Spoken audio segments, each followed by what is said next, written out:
Gun hadir. Nggak apa-apa Mbak Gun. Ya sudah, tidak apa-apa. Hari ini banyak yang hadir ya. Oke, sudah, nggak ada yang jawab lagi. Saya lanjut. Nah, hambatan psikologis ketika mengambil sebuah keputusan. Jadi semuanya Bu 1 sampai 4 Mbak Ian semuanya. Kalau Mbak Tri gaya analisis. Jadi rata-rata banyak menggunakan gaya analisis. Itu semuanya itu gaya kepemimpinan itu merupakan karakter dari teman-teman sendiri. Jadi tidak ada yang benar dan tidak ada yang salah. Apapun yang teman-teman lakukan itulah gaya kepemimpinan Anda. Oke, kita lanjut. Lanjutnya adalah hambatan psikologis ketika mengambil sebuah keputusan.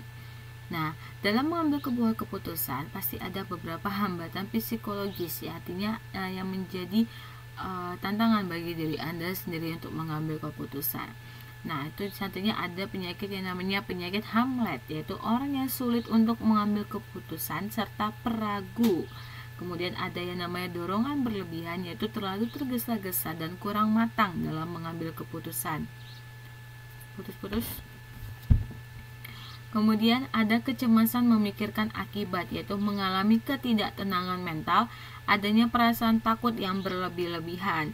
Kemudian berdiam diri, cenderung memperlambat pengambilan keputusan. Ketika memperlambat jalannya pengambilan keputusan, justru tidak merasa takut, cemas, antipati terhadap yang diputuskan.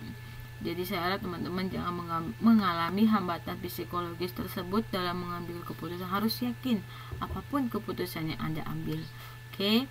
Kemudian ada yang namanya teknik-teknik pembuatan keputusan kelompok, yaitu yang pertama, teknik curahan pendapat temu muka, yaitu teknik yang menyangkut penggunaan kelompok untuk mengidentifikasikan sebagai alternatif penyelesaian masalah.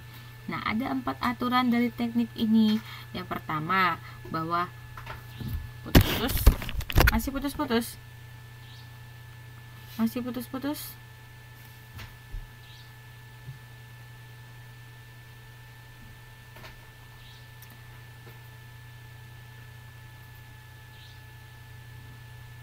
Gak ada suaranya. Waduh. Masih. Astaga, masih juga ini saya sudah ganti posisi nih. Masih udah ganti posisi loh ini.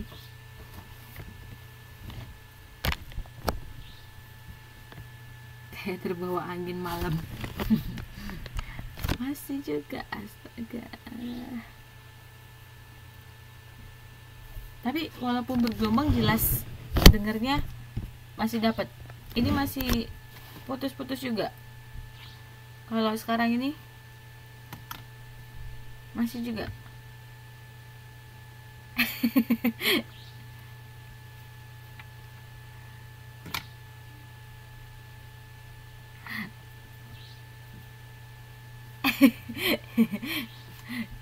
Dengar suara saya itu penuh dengan tantangan ya Mbak Nana.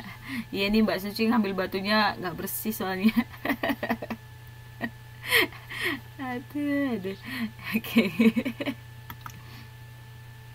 Antenanya kurang tinggi. Iya. Ya mungkin Mbak, nanti saya akan lapor ke dom leadernya supaya antenanya lebih ditinggiin supaya sinyalnya itu tetap stabil. Ini masih putus-putus.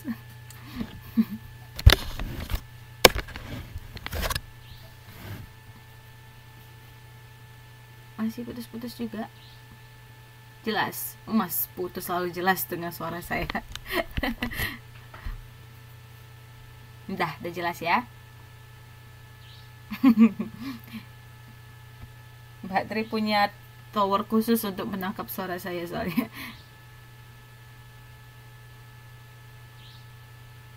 Oh, ya sudah, nanti kalau putus-putus lagi bilang, biar saya ganti posisi lagi. Mungkin harus ganti posisi terus nih.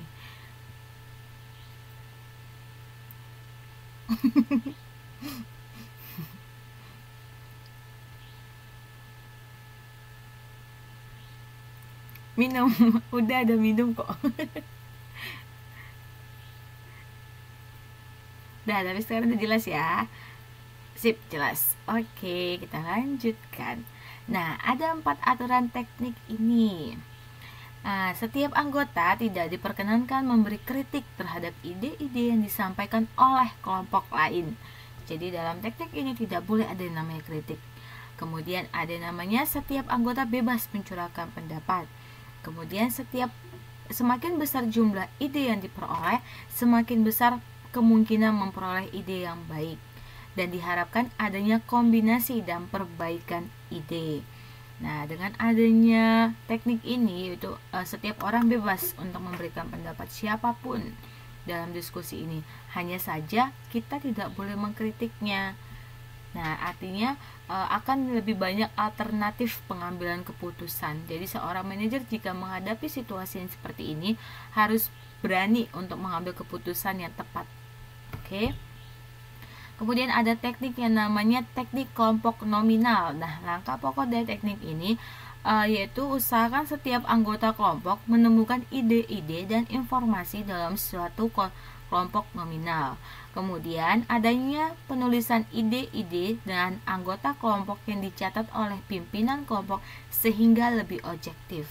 Dan para anggota mendiskusikan ide-idenya dalam urutan yang telah ditentukan dan menggunakan rank voting untuk memilih ide atau alternatif terbaik, cukup baik, kurang baik, dan seterusnya. Jadi setiap anggota kelompok itu dalam mengumpulkan ide itu sudah ada sistematikanya. Jadi teman-teman itu beda sama yang teknik sebelumnya, bebas mengemukakan pendapat. Dan untuk pemilihan alternatifnya di sini menggunakan voting seperti itu. Kemudian ada namanya teknik Delhi.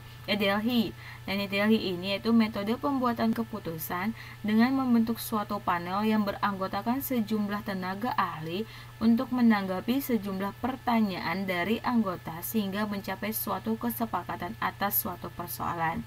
Nah, ada 5 situasi yang memungkinkan teknik ini diterapkan. Yang pertama, organisasi membutuhkan para anggota kelompok untuk menguji masalah yang rumit. Kemudian, organisasi membutuhkan lebih banyak anggota kelompok untuk mendiskusikan dan bertukar pendapat tentang penyelesaian masalah. Dan proses komunikasi memerlukan moderator. Kemudian, proses komunikasi yang dilakukan anggota kelompok dapat meningkatkan efisiensi pertemuan tatap muka. Jadi, keefektifan dari pengambilan keputusan ini dibutuhkan seorang moderator sebagai pengarahnya. Kemudian ada namanya curah pendapat elektronik. Nah, curah pendapat ini yang baru-baru aja sih diterapkan. Nah, ini biasanya menggabungkan antara teknik kelompok nominal dengan teknologi komputer. Jadi, dalam hal ini maksudnya para anggota organisasi melakukan tatap muka atau diskusi dalam satu ruangan, dalam satu tempat. Nah, itu dalam tempat tersebut sudah tersedia namanya komputer. Jadi, dengan menggunakan komputer tersebut, kelompok dapat dengan segera menyampaikan ide-ide dan menyebarkannya kepada peserta diskusi secara bersamaan tanpa harus menunggu penyaji memberikan kesempatan untuk memberikan pendapat. Dan kerahasiaan dari teknik ini tuh lebih terjamin. Artinya bahwa siapapun yang memberikan pendapat itu tidak diketahui siapa orangnya karena sangat terjaga. Oke, terima kasih. Ini untuk modul 3. Istirahat apa lanjut ke modul 4? Istirahat apa lanjut ke modul 4?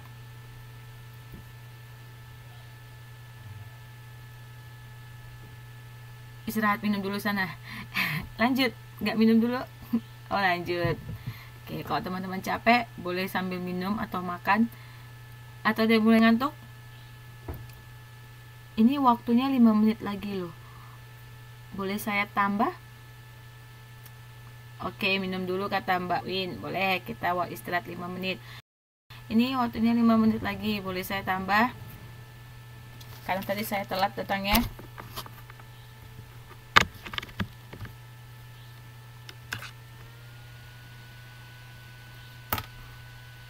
Oke, saya tambah ya.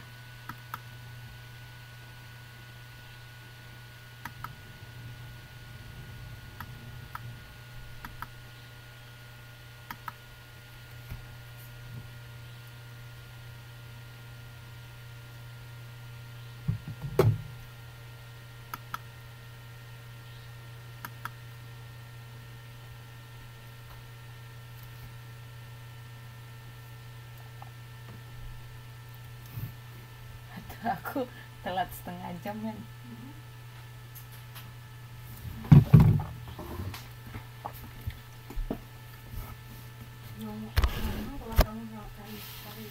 Apa? Enggak lah. Wah, kayak aku.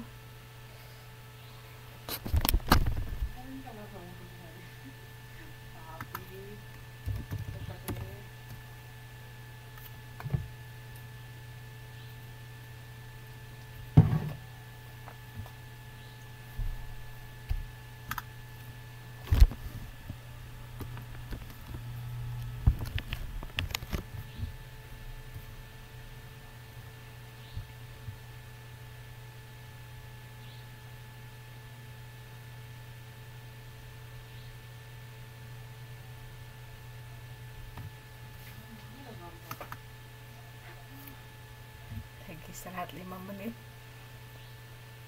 Wah, capek aku.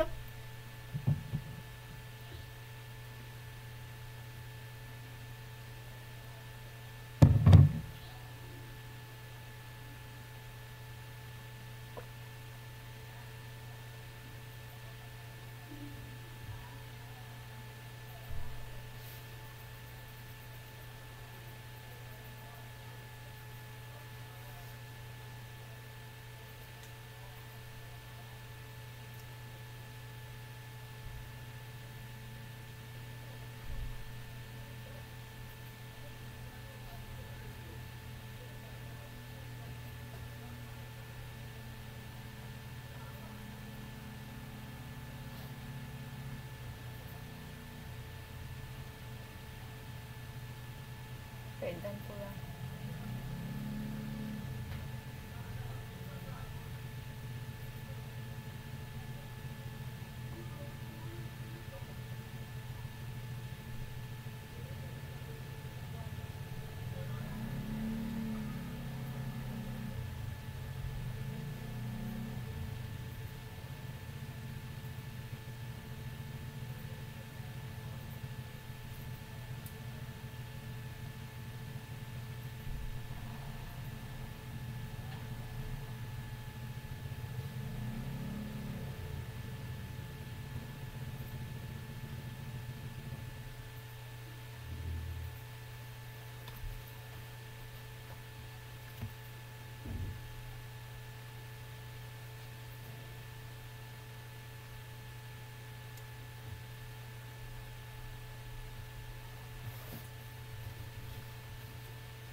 Oke, sudah 5 menit. Kita kembali. Ya, sebelum mulai saya pengen absen ulang dulu. Siap. Udah istirahatnya, udah makan, udah minum, udah iwak peyaan segala tadi. Oke, saya absen ya. Mbak Anggun, Mas Bagus. Mbak Anggun hadir. Mas Bagus masih ada di sini apa tidak? Masih ya, Mas Bagus. Mbak Cici masih ada? Masih. Mas Didi, Mbak Eci masih. Oke, ada Bu hadir ya. Mbak Nita.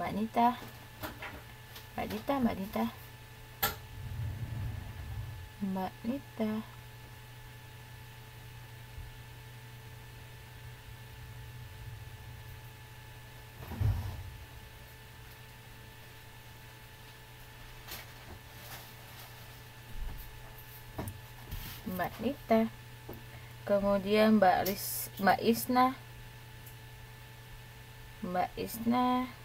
Mas Lika, Mas Put,